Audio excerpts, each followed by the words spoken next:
Hundreds of thousands of scientific posters have been designed like big walls of text for decades, and studies have shown this design to be ineffective, which means we have a huge opportunity to improve the dissemination of science and speed up science itself through better poster design. In 2018, BetterPoster went viral and created the first Billboard-style layout for scientific posters that was adopted at a mass scale. And then in 2020, I released updated Billboard-style layouts based on even more evidence in the field of instructional design. Evidence has started to build that these Billboard-style posters seem to be more engaging and accessible at scientific conferences. But even with new evidence, it's hard to get every scientist all over the world to change the bad habit of just covering their poster in text to make it feel like they did work. But here are a few examples of getting really good adoption for these new designs. ASCO, the largest conference in the US for cancer researchers, has recommended Billboard-style layouts on their poster guidelines page right at the top for the last several years and have gotten really good adoption for doing that. Cochrane, the organization famous for really promoting evidence-based behaviors, really does a lot to promote these new evidence-based poster layouts at their conferences and offer their own templates. And Cochrane does a great job of letting all their attendees know about the new designs through their social medias. ECCMID, which is a European conference for infectious disease researchers, pretty important right now, they work with me to do a custom video tutorial for their poster presenters covering the evidence-based design best practices for posters. And probably my favorite example of a really successful Billboard-style poster adoption comes from Youth Science Canada. They're one of the biggest STEM student organizations in Canada. They created their own bifold poster template with a hero area in the top left. They promoted it to all of their students, they sent it out, and I think they got somewhere around 40% adoption of this updated, more engaging poster layout. As usual, the kids are more creative than the adults. And this year, we're going to start to see even more advances on the design and the measurement of scientific posters. Reach out to me if you want any help at all on getting more evidence-based, more effective poster designs adopted at your conference, or if you just want to try one of these designs yourself and you're trying to figure out how. I've also done several studies at this point measuring scientific posters through different mediums. So if you're trying to measure them and do a study on them, I would love to help with that as well. So that was the short version. Now, if you're still with me, here's the full update on where the poster war has gone so far and where it's going to go in the future. Welcome to the State of Scientific Posters 2024. So over 100,000 new scientific findings are communicated through scientific posters every year. And this talk is going to be about how to improve the knowledge transmission, get more knowledge out to more scientists through those 100,000 posters. This is an annual talk that I usually give to the leaders of different scientific conferences. Just gave it to them like a couple weeks ago, and now I'm going to re-perform it here for you. It's less about how to improve your own poster and more about how we can improve posters generally. But if you really want to geek out about scientific posters and improving them, I guess this talk's for you. And if you're planning a scientific conference, this talk is literally for you. Let's get started. So for quick background, I'm Mike Morrison. I was the guy who created that poster video that went viral across science a few years ago. I've since completed my Ph.D. and I've also been working to study scientific posters for the last 4 years, working with different conferences across science and running field and lab studies on scientific posters. So I kind of de facto became a poster scientist to the extent that that exists. So scientific posters really didn't change for like 30 years. People have emailed me and said things like, Mike, I was at poster sessions in the 70s. They were the same. They were just as bad. So this design of scientific posters has really stagnated for a long time. This should really bother you. Nothing in science should ever be stagnant like this. We have 30 years of research in instructional design with new findings every year. Where are those findings showing up? If we were actually applying science to posters, they would get better and better every year, and we would have new updated recommendations for scientific poster design every year.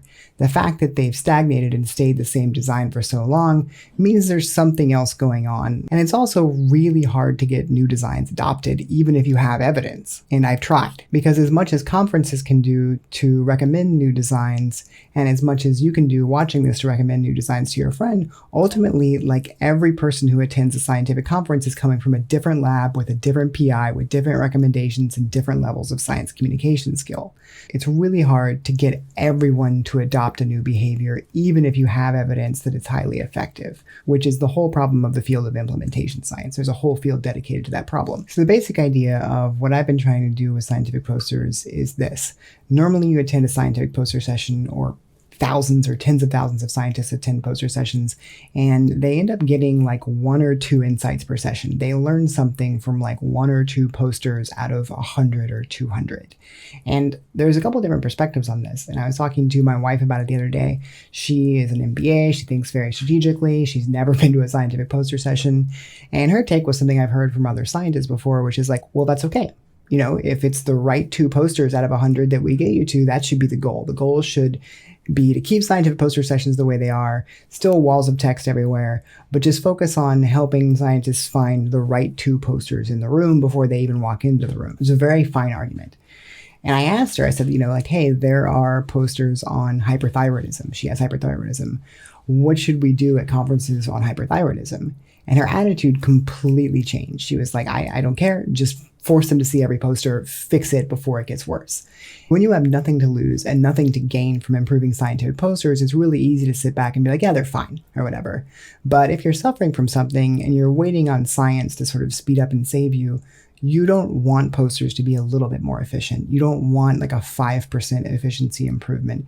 You want 100 times the knowledge transfer, 1,000 times. And that's what I've been trying to make happen in poster sessions, is make it so you're able to learn something from every poster in the room, every single one. You still go deep on a couple of them that you stop at and talk, but you're able to learn from every single poster you walk past. So we have these tens of thousands of scientists walking out of those poster sessions with 100 or 1,000 times the amount of knowledge transferred, being able to learn from all the posters instead of only a couple. It's a really kind of simple thing to do that. You just sort of need to make one kind of insight at least very, very clear on each poster instead of burying all of them. If you're suffering from something, or you know somebody who's suffering from something, or you're just like all of us, like afraid of long COVID or whatever, like this is the outcome we want. We want scientists walking into these poster sessions and learning tons from them, not just 1 or 2 things, the maximum possible. So in 2019, poster sessions started to change a little bit with the introduction of BetterPoster. When BetterPoster went viral, I think if nothing else, like thanks really in part to everybody watching this who helped adopt BetterPoster and these Billboard style layouts,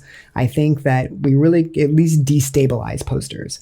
When you walk into a poster session in science now, you might not see every poster in the room being BetterPoster. Sometimes there are.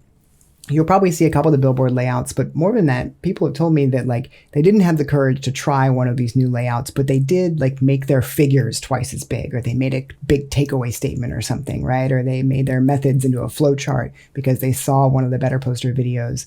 And I think that we've had that effect on decluttering posters with this whole BetterPoster revolution. Much broader than just any one layout. But so around 2019 though was when things started to get disrupted with the first BetterPoster video in 2020. The second BetterPoster video came out. The first one has over 1 million views. Second one over 250,000. The BetterPoster template files have been downloaded over 300,000 times, which suggests at least 300,000 uses of BetterPoster.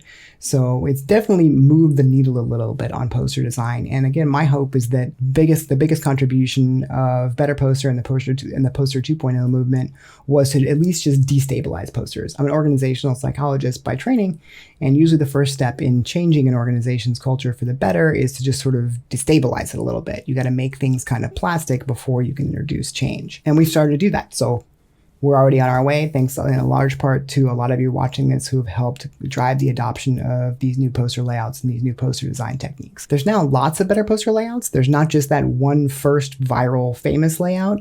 We've introduced these like version 2 or generation 2 layouts. There's also people who've made their own better poster inspired layouts. Like this is my favorite. This is the ButterPoster layout that has more graphs, more figures, but still follows design best practices. And even more than some better posters, I think. It still has the main takeaway up here in the top left corner, and then it kind of guides your eyes on a Z layout through different graphs with key takeaways above each graph.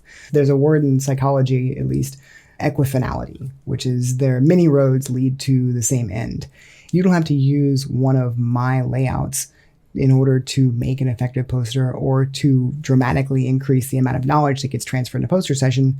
You just need to follow these principles, which are not mine. They're sort of universal evidence-based design principles for designing effective instructional design in the context of a giant poster session where everybody's overloaded and busy.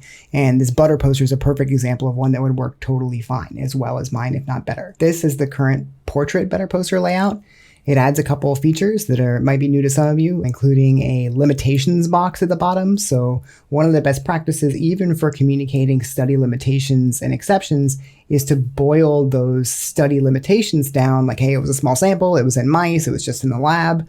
Boil that down to a single statement too. Like everything, including the limitations, needs to be boiled down for people in a busy poster session. And so this layout starts to attempt to do that. We actually tested this layout at Cochrane a couple months ago, and it went pretty well. It seemed to have some evidence for increased engagement on this layout. Another example of people kind of riffing on the BetterPoster concept effectively, Youth Science Canada, the largest, I think, STEM organization for STEM students in Canada, created their own Billboard-style poster layout. It looks like this. It has a hero area in the top left where students will decorate like their main finding in really, really big letters with a visual. I love these because you still have space on these posters to go into detail and provide all of those methods and figures and things for those who will read them, but you also have this sort of fun area where you get to communicate the main finding and make it visual so people walking by can get it and understand it really, really quickly from lots of posters. I think this is one of those poster layouts where you really can have your cake and eat it too, right? You can have the fun takeaway message and you can have all the detail. This is one of my favorites. The interpretation of optical illusions varies with age, but reaction time remains consistent, and it's on a little optical illusion background. Like, I really think these are some of the examples of like students are doing better than the adults in the science communication realm right here, with posters especially. So again, the point is here, lots of different conferences have created their own kind of spin on BetterPoster that me, as the guy who introduced the BetterPoster idea, I think, thinks is even better than what I originally said. I think, a lot of these conferences are taking the idea and they're improving on it. And I think that's amazing. And we should continue to see that because we need lots of different variations in these poster layouts to fit different contexts. And I am just one person with limited design ability. There are better designers than me out there that I really want to see contribute to this problem. And here is a traditional scientific poster, and I'm going to show you a redesign of this one just to sort of illustrate that you don't have to really go severely minimalist with a scientific poster in order to make it communicate much more effectively. I'm going to show you the redesign of this poster, and the entire poster contents on the redesign can be read in less than 1 minute. So this is going to be less than 1 minute of total content. Ready? Here we go. Right away, you kind of read the main takeaways. Mood affects attention at work. Negative affect is distracting, which lowers job performance. Positive affect promotes focus, which improves job performance. You get a glimpse into the data and the key figures here, including the errors, a quick statement on the methods, including this creative little graph that shows that she surveyed mood over the course of a day multiple times with multiple surveys. You get the sample size and then a quick flowchart showing you how the analysis was done. This really doesn't lose much. Like, it uses big enough key takeaways and big enough figures that really you could get a sense of the key findings of this study. You could remember them with pictures. You get a sense of the methods, the analysis, and the data structure from probably several feet away. Do you really need more than that out of a poster? I think the answer is no. Again, just one of infinite possible ways we can solve this problem with better design. It doesn't have to be one idiot-proof layout. We can have lots of layouts that accomplish the same thing of communicating insight very, very quickly at a distance in a crowded poster session. So here's kind of the state of the evidence for different scientific poster layouts. Unfortunately, there are really only two poster layouts that I see tested a lot. One is the original BetterPoster. Because BetterPoster 1 went viral, most people who do studies on posters now want to test that original layout. Even if I'm like, please, we have new layouts, let's test some of the new ones, they're still like, I kind of want to do the original though, because that's the one I understand. I'm like, okay, whatever. So we end up having the most evidence behind this original BetterPoster. And when I gave this presentation last year, BetterPoster version 1 or version 1.5 that you see here was probably in a state of being at least very theory informed. I can defend every design decision that I've made on these BetterPoster layouts with background theory, with background literature, and I could from the start. Now, where does the traditional poster show up?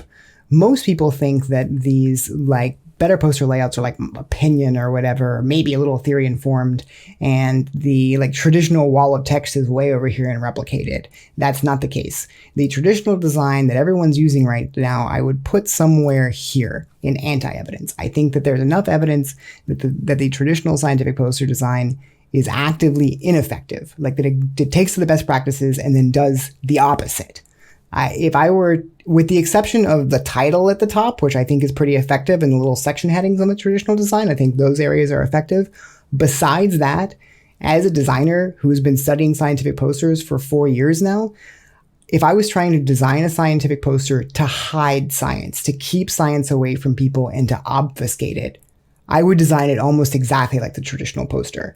And I can cite sources showing you that if you go down to the best practices, again, it really does violate many of them actively. So for those who object to these new poster layouts by saying like, well, show me the evidence, I really want to remind them that like, you're not following the evidence right now.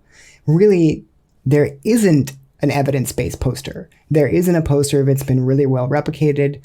I don't even know that there are individual design patterns that are super well replicated. But I'm happy to announce that now, a year later, this BetterPoster version 1.5 is more like here. It's pretty tested now. I wouldn't go so far as to say that there are these like smoking gun incredible study results that are replicated over and over again. So we're not there yet, but we're at least at a place where the evidence is starting to build behind the Billboard style layouts. And I'm going to show you some of that evidence now. So if you want to just follow the evidence and use whichever poster design or recommend whichever poster design has the most evidence behind it, it's actually the first like BetterPoster version 1.5 with the key figure in the middle. And that's not even my favorite layout, but if you're purely following the evidence, that's to me where the most evidence has accumulated, and I'll show you. So you might have seen this meme going around. You will read this first, then you'll read this, then this one, and you will read this last. Good design can control where you look. This is what looking at a good, effective poster design should feel like. It should feel like it takes your eyeballs on a guided tour. It shouldn't feel like this, where you're just overwhelmed and don't totally know where to look, except maybe the top. One of the first questions in improving scientific poster design is like, where do people actually look on posters? What do people actually pay attention to? And really great eye tracking study I found that uses simulated eye tracking. Most of these eye tracking studies that I've seen on posters, including some of the ones I've done, use simulated eye trackers, which is like AI that tries to predict where people are going to look on a given design. And then those predictions usually correlate significantly with human eye tracking data. Incidentally, we've done a little bit of human eye tracking on BetterPosters, and the results always do kind of mash up with the AI eye tracking. These are pretty good programs. Some of them sell for like $30,000 US because they can really help you improve designs.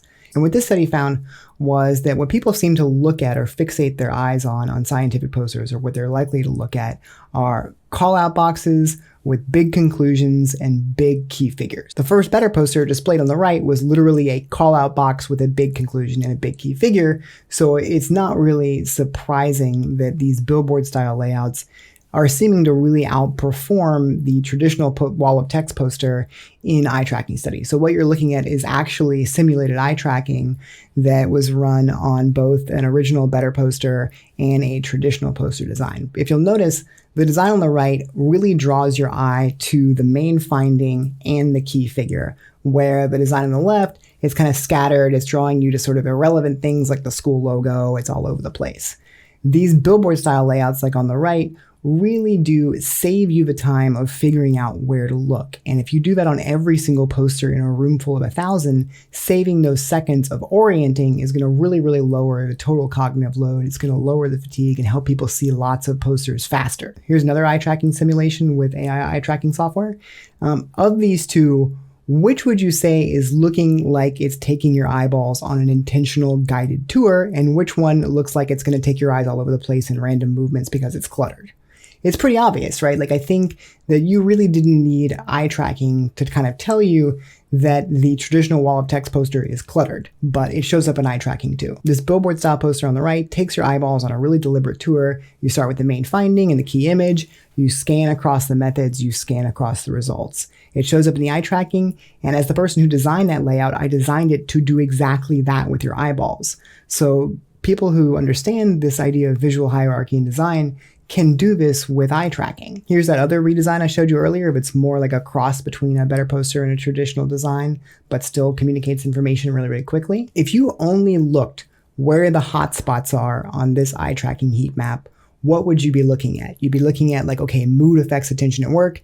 Negative affect is distracting, which lowers job performance. You'd be looking at these main takeaways. You look at the right here, like the sample size. You'd look at the methods we use in ESM design, and you'd kind of scan down the ESM data collection. You'd scan down the analysis methods. It would tell you a cohesive story really kind of automatically about the research without you having to spend all this mental effort searching for this information. It would kind of put it into your brain in an easy way.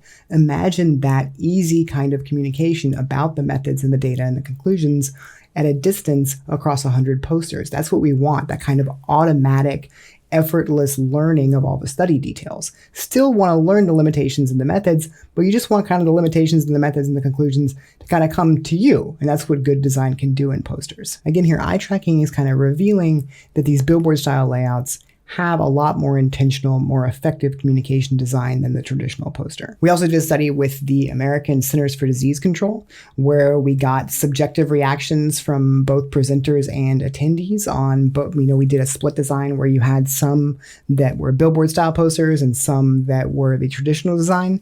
Billboard style posters were perceived, at least subjectively, as getting a higher level of interaction from attendees. So presenters felt like if you asked the traditional poster presenters like how much interaction they got from attendees, and you asked the billboard style, the BetterPoster presenters how much interaction they thought they got from attendees, the billboard style poster presenters felt like they got significantly more interaction from attendees than the traditional poster presenters. So that's at least some subjective evidence for these billboard style posters getting more interaction from attendees.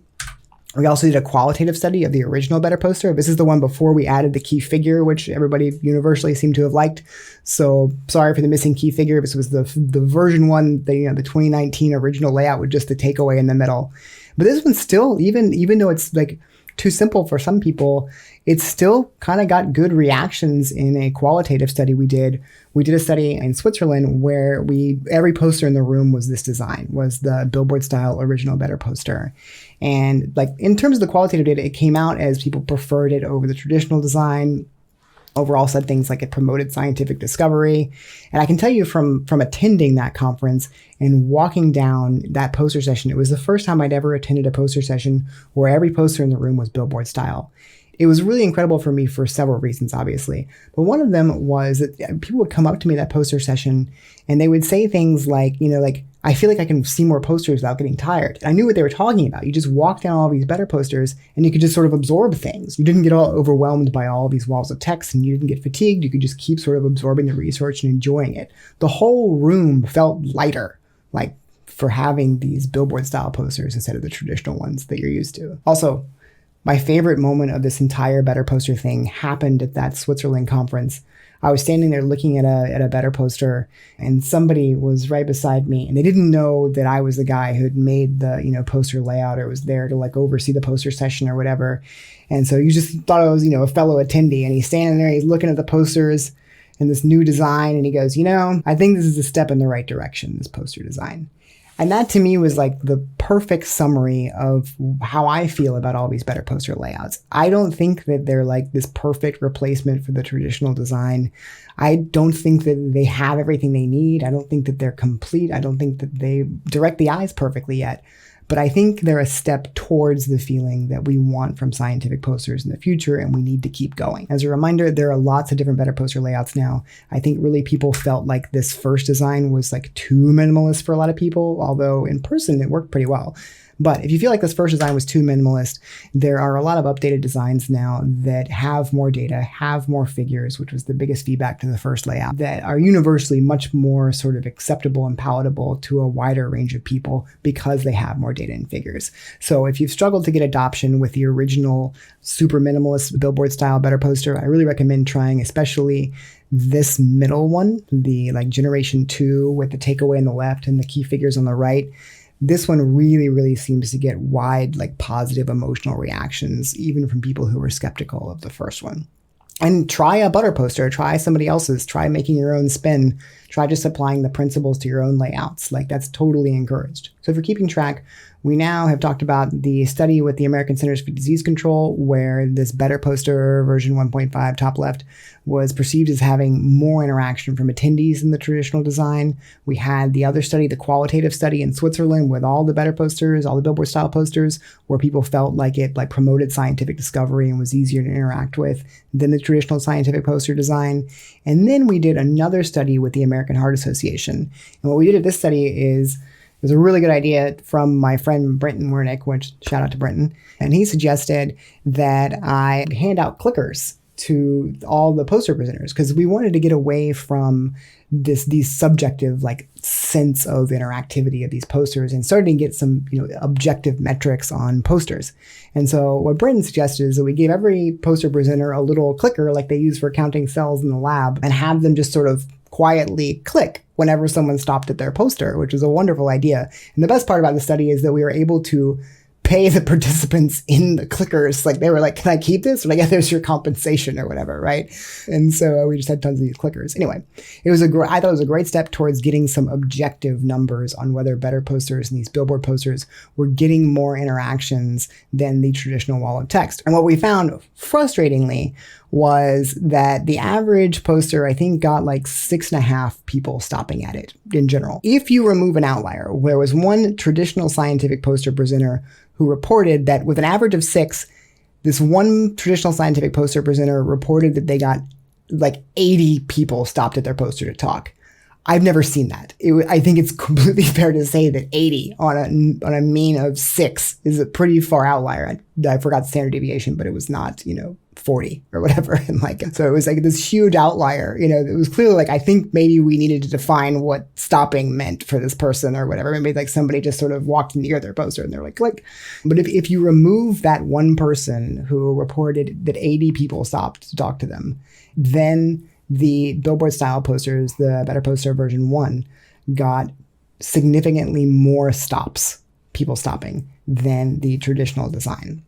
It still had a higher average number of stops, but it wasn't significant unless you remove that outlier. So it kind of killed the buzz, and I didn't end up publishing that one. We still are going to put up some data from that, but it was just kind of disheartening. And I've seen it a couple of times where it's a small sample issue, there's a crazy outlier, but yet again, though, same kind of trend. Like we've seen at the CDC, where people subjectively feel like they get more interaction from attendees. We get the qualitative data suggesting that it feels like people want to interact with it more. We have this objective data from the clicker study at the American Heart Association that it does seem to actually get more stops, significantly more stops if you remove that outlier. We did another study of the accessibility of scientific poster sessions for attendees with disabilities earlier last year. And there are a couple of cool, surprising takeaways from that study that don't really relate to poster design. One of them was that one of the top requests of scientific conference attendees with disabilities for poster sessions was just give them a place to sit down. People with mobility disorders were like, I think there was one qualitative quote that was like, for the love of God, just give me a place to sit down, right? So if you're planning a scientific poster session, please include some chairs, is the most revolutionary thing I can say to you. People also really requested that they wanted online access to posters and presentations, because then they can use their own tools and digest them on their own time. So giving online access to posters also makes them very accessible. But when it comes down to just the design, which scientific poster design was perceived as the most accessible to scientific conference attendees with disabilities, again, the BetterPoster 1.5 with the key figure in the middle. We didn't test the newer layouts, the second generation BetterPosters, maybe they perform even better, but just that original Billboard style BetterPoster, again, was rated as the easiest to gain information from, the most accessible poster among scientific conference attendees with disabilities. It was rated as more accessible than infographic style posters, and you can see considerably more accessible than the traditional wall of text design. The evidence just keeps building that these Billboard style posters are kind of better across a range of outcomes like engagement, interactions, and accessibility. How much more do you want? It's kind of the question. I want a lot more, data, but it's my job to collect that data. But at this point, if you're really deciding between the traditional design and one of the Billboard designs based on evidence, it's getting kind of that point where you're like, I don't know if you can really go traditional and keep saying you're following the evidence. So where do we go from here? What do we want scientific poster sessions to look like 5 years from now, 10 years from now, assuming we don't have virtual reality headsets by then, because then we can do lots more. But to the extent that we still have something resembling paper poster sessions in 5 or 10 years, what do we want those to look like? Do we just want these new layouts? I think we want more than that. Technically, there are infinite possible layouts. And one of the problems I've run into is that I work with a lot of different fields of science, and each field of science kind of has its own poster needs. I think there was one medical conference I worked with where they told me, their attendees told me, that one of the key things they look for on posters is the I don't know if I'm saying this right for that field, but like the demographic breakdown for the patient population that was studied. Like, because if you're in that field of medicine or medical research, maybe you specialize in older adults or in like this particular kidney disorder among, pediatrics or among older adults. And so if you see a poster on that particular disorder, you right away want to know, did that happen in older adults or pediatrics, or like, is it in my population or is it in general, the one I study, or something else? And so that's sort of a micro pattern. We would, in that conference, to really make posters efficient for that field, we would want like a very small pattern on that poster to really, really quickly get you whatever the population was that was studied in that study. And there are all kinds of interesting like little patterns that can communicate certain concepts in different study designs really, really effectively. Like if you look at this poster in the bottom left corner here, this is something the original researcher that did this study created. So she made a little graph to communicate the idea of an experience sampling study. So the idea is that you have mood over time, and she gave surveys that surveyed mood over time. Survey, really, really quickly gets you the idea of how this study was conducted, right? And I think that pattern or a version of it could probably be useful to anyone who does an experience sampling study. If you've ever seen visual abstracts, you've probably seen tons of these. So the entire idea of a visual abstract is to represent the abstract of your study in using like icons and pictographs and things like that, more like an infographic. And the entire universe of visual abstracts has discovered all of these little micro patterns. Like this one is like intense meditation boosts the immune system. And you can really quickly get the idea that they went on a meditation retreat, they collected vital data, they looked at their immune system response, and they probably compared those. That's in like seconds. You got the whole structure of the study. That kind of speed that gets accomplished in some of these micro patterns, we should be using in other fields for other purposes. There are potentially infinite number of these micro patterns to discover per field to help communicate certain information in different study designs really, really efficiently. And so there's a lot of work to do to discover all these, but I'm all for it and I really want help. So if you are a designer or you want to help me discover these, please reach out. But this is where I think I want posters to go next. It's not so much like these idiot-proof layouts. I think we have enough of those. I really want to start communicating the principles more and finding these little patterns per field that can help accelerate the communication of information in each individual field tailored to that field. That's where I kind of want to go from here in my own poster work. The other place I want to go is in trying to improve the measurement of scientific posters. So notice in this picture, we have a few things going on. We have different poster layouts, like here's a Generation 2 BetterPoster layout over on the right. We have the traditional wall of text poster in the middle row, and then we have like an original BetterPoster Billboard style in this left row. And then we have this people counter, these like laser beams, right? This kind of represents a notion of where I would like to try next in measuring scientific posters. Remember I was saying that I really want to find objective measures of scientific poster engagement? Well, one of the things we could do that I looked into is something called people counters. So when you walk into like an Apple store or something, they count you. They know you're visiting, they count the number of traffic per hour and things like that, because there's money on the line. In science, we don't have anything as important as money on the line. We just have like scientific progress, which means we don't invest at all in improving it or whatever. Sorry, that was a little bit bitter.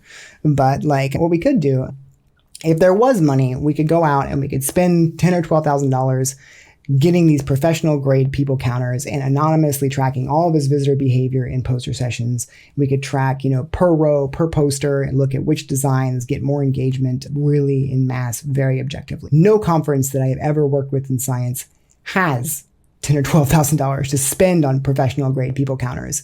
And so what we can do instead is probably look at very simple like row level people counters. They're really, really simple devices where you just it has two, infrared beams, and you walk, it tracks when you walk exit one or you enter one. You could put them at either side of the row, and you roughly get a sense of both like how many people were in the row at any given time. And you could even track, you can get an average of how much time people spent within the row of posters. And then you could make a conclusion like, okay, if people spent more time in the new design row versus the old design row, maybe that says something. It's not perfect. We still need way better data. It's still very fallible. What if 10 people walk in at once?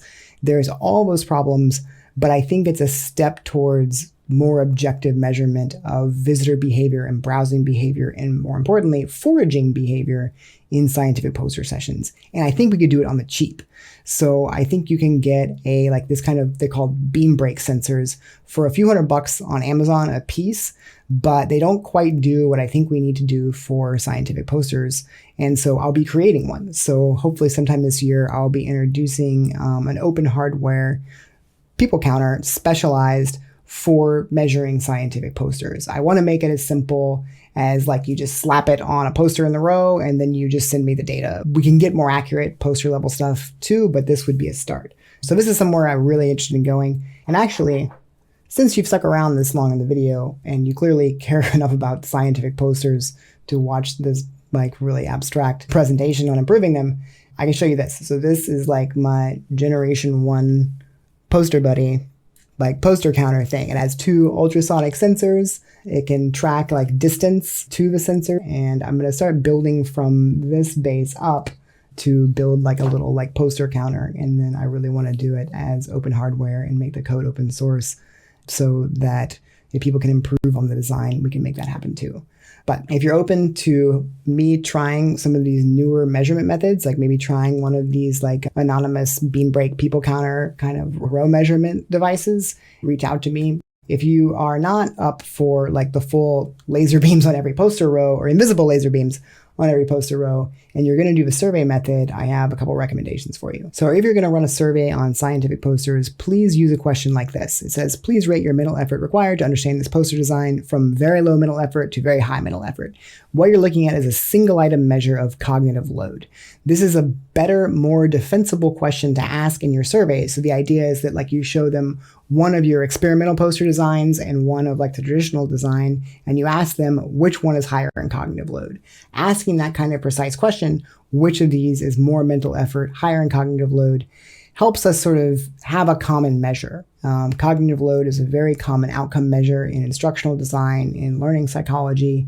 Just asking people which of 2 poster designs they like isn't really getting us at the outcomes we want. I can manipulate how much somebody likes the design by making it more pretty, using better colors, or even sometimes just by making it feel a little bit more complex. But it's possible to look at a poster for 5 seconds and be like, yeah, I like that, without actually learning from it or doing anything or interacting with the content and seeing if you learn stuff. I've seen people tell me that they like posters that they read none of. So liking is an important thing to get, but probably actually not the most important variable to get. That's one of the challenges of measuring posters. In organizational psychology, we have a term for this. We call this the difference between espoused values, things that you say that you value, and enacted values, what you actually do. So companies can say that they care about justice and things like that, but in practice, they don't seem to. People can say they want every possible detail on a poster, but in practice, they read half of the title. We really want to start getting at actual learning outcomes. What are people actually taking away from posters? What are they actually absorbing and looking at on the poster, not just that quick impression? That's why that cognitive load item can start to get us at learning outcomes, because the cognitive load of an instructional design is much closer to its sort of learnability than just liking. Still not perfect, still want learning outcomes, but cognitive load is a step towards that. So please include that item. And now, last for the hardest question in all of poster revolution. And that isn't how to design the perfect poster, it's even if you could design the perfect poster and you could test it over and over again and get perfect reliability on all of the outcome measures you can possibly imagine, showing it's just the most amazing learning experience ever, how the hell do you get every scientist to change their behavior and learn this new design? Especially when a really effective instructional design is going to feel really different than the current design. One of the ways I've started doing this is by sort of giving up a little ground. Some of these newer Billboard style poster layouts I've created are a lot denser. They feel a little bit closer to that traditional design. I worry that these might actually be a little bit less effective than even a version 1 BetterPoster because they add too much content. But people love them so much more. They're so much easier to get these designs adopted. Sorry for the background noise. It just started raining and I live in Hong Kong, which means I'm in a tiny, acoustically untreated office right next to a window in the sky. Anyway, so that's one thing you can do and I can do, is that if you're trying to get your professor or your conference committee to approve using one of these new poster designs, don't pick the minimalist one. Don't pick that version 1 BetterPoster if it's like super minimalist. Pick one of these newer designs that has a little bit more complexity, that has a little bit more figures and graphs and things like that. Those are going to feel much easier to get adoption on. And I want to go through now what conferences have done to sort of recommend these to their presenters. ASCO's poster guidelines page is fantastic. They sort of promote the BetterPoster or the Billboard style poster right at the top. They link to templates, they link to the videos. I think this is a great starting point. I think we could actually probably work on this kind of poster guidelines page and create a general design for it. So I started doing something on that front. And it looks something like this is what I first came up with. You want to show the updated poster layout that you're recommending as the first thing they see. You can go ahead and wrap the dimensions on it, like the width and height, since everybody's wondering that, and then just focus on do's and don'ts. If you want a design like this for your conference guidelines page, reach out to me. I will give you this one and I will help you create a new one. Next level is what ECCMID did. We worked really closely together with Magda at ECCMID, who's really wonderful to work with, on creating this tutorial video for poster presenters that doesn't so much, kind of say that like, oh, you have to use these new templates or whatever. It just says, here are the evidence-based design principles that drive engagement and learnability on a design. Here are evidence-based principles for getting more attention on your poster than the other posters in the room. And oh, by the way, we've created a template that tries to apply all of these principles. That way people are kind of armed with the knowledge and not just sort of handing them the template. They also hand them the template though, which is good. Youth Science Canada, also a great working experience. They did something similar where we did a tutorial video and they created these templates on their own. I absolutely love them. I think this like hero area in the top left, which is actually a really important part of the design, the top left, because that's where people look first. So I think this design they created is absolutely wonderful, probably more effective than my designs even. And they got incredible adoption with this by doing the tutorial video that we worked on together and by just pushing this out to all of their presenters. I think Youth Science Canada probably has it a little bit easier than adult scientific conferences, because I think, these are their first sort of STEM projects for these presenters, maybe their first poster ever, they're new to the science world, right? And they're young enough to sort of like take really good direction. They're like, okay, well, tell me what I need to do for this or whatever. They haven't learned that bad habit of doing the wall of text yet. And I don't know if it's the students who do such a good job with these themselves or if they have like teachers helping them or whatever.